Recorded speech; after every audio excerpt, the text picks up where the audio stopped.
காலிஃப்ளவரில் நீங்கள் இதை போட்டு செஞ்சதில்லை அப்படின்னா கண்டிப்பாக அதை போட்டு செய்யுங்க. அது என்னன்னு கேட்குறீங்களா? வீடியோவை பார்த்து தெரிஞ்சுக்கோங்க. வாங்க நம்ம வீடியோக்குள்ளே போகலாம். டேஸ்ட்டு வந்து சூப்பராக இருக்குங்க. ஸோ வாங்க கண்டிப்பாக பார்க்கலாம்.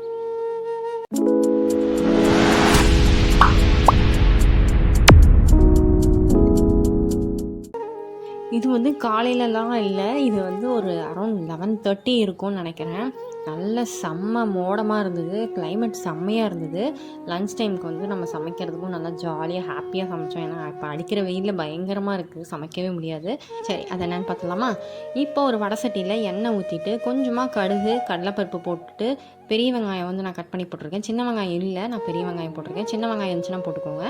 இப்போ கூடவே வந்துட்டு மஞ்சத்தூள் போட்டுட்டு நான் வந்து பூவை வந்துட்டு நல்லா சுடுதண்ணியில் போட்டு உப்பு போட்டு கொஞ்சம் ஊற வச்சுருந்தேன். அப்போ தான் வந்து அந்த பூச்சிலாம் போகும்னு சொல்லுவாங்கள்ல, அதனால். அதுக்கப்புறம் காலிஃப்ளவர் போட்டுட்டு அது கூடவே உப்பு கொஞ்சம் போட்டுக்கோங்க. இது கொஞ்சம் கிண்டி விட்டுட்டு கொஞ்சம் வெந்ததுக்கப்புறமா மிளகாத்தூள் கொஞ்சமாக குழம்பு மசாலா இருந்தால் ஆட் பண்ணிக்கோங்க. அதாவது வீட்டில் அரைச்சது. அப்படி இல்லை அப்படின்னா வந்துட்டு நம்ம வீட்டில் வந்து கொத்தமல்லி தூள் இருக்கும்ல, அதை கூட நீங்கள் ஆட் பண்ணிக்கோங்க. கொஞ்சம் நேரம் அதை வந்து மூடி வச்சு நீங்கள் வேக வச்சிங்க அப்படின்னா இந்த அளவுக்கு நல்லா சாஃப்டாக வெந்துடும். இந்த ஸ்டேஜில் வந்துட்டு நம்ம வந்து என்ன பண்ண போகிறோம் அப்படின்னா முட்டையை வந்து உடச்சி ஊற்ற போகிறோம். முட்டை வந்து நான் 3 முட்டை எடுத்திருக்கேன். இது வந்து ஒரு காலிஃப்ளவர், அதாவது மீடியம் சைஸ் காலிஃப்ளவர்னு வச்சுக்கலாமே. 3 முட்டையை உடச்சி ஊற்றிக்கிறேன்.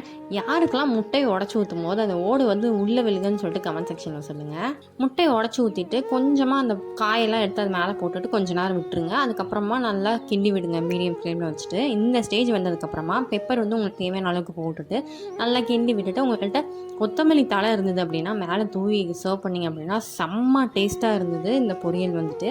நான் வந்து சாப்பாடு முருங்கைக்காய் சாம்பார் அது கூடவே இந்த பொரியல் வச்சு சாப்பிட்டேன். நம்பவே மாட்டீங்க, டேஸ்ட்டு வேறு லெவலில் இருந்தது. எப்போவுமே நம்ம வந்து உருளைக்கிழங்கு போட்டு செய்கிறதுக்கு பதிலாக இந்த மாதிரி செஞ்சு பாருங்கள், சூப்பராக இருந்துச்சு. இது வந்து நீங்கள் வந்து வீட்டில் வந்து நிறைய பேர் வந்திருக்காங்க, நமக்கு பத்தாது, பூவுக்கு வந்து கம்மியாக தான் இருக்குது அப்படிங்கும்போது கூட நீங்கள் இந்த முட்டையை ஆட் பண்ணி செஞ்சு பார்க்கலாம். சூப்பராக இருக்கும். கண்டிப்பாக ட்ரை பண்ணி பார்த்துட்டு எப்படி இருந்ததுன்னு சொல்லுங்கள்.